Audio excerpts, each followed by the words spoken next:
ఇంకెవరా next. నమస్కారం అండి. పాటలు రాయడం అన్నా పాడడం అన్నా నాకు చింతకాయ తొక్కుతను పెట్టిన విద్య. అట్లనా అమ్మ? ఏం పాట రాసినావమ్మా?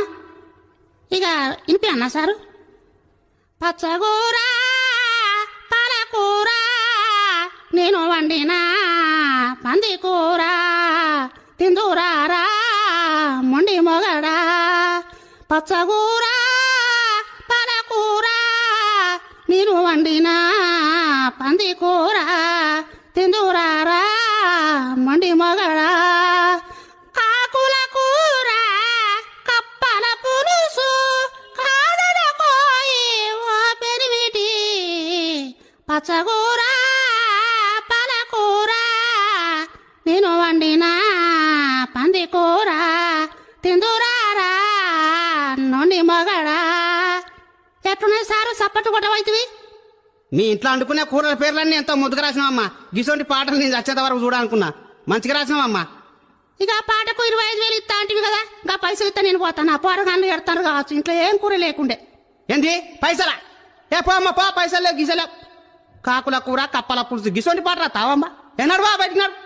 Next ఇంకెవరా next. నమస్కారం అండి. పాటలు రాయడం అన్నా పాడడం అన్నా నాకు చింతకాయ తొక్కుతను పెట్టిన విద్య. అట్లనా అమ్మ? ఏం పాట రాసినావమ్మా? ఇక ఇంపి అన్నా సారు. పచ్చగూర పాలకూర నేను వండిన పంది కూర తిందురారా మొండి మొగడా.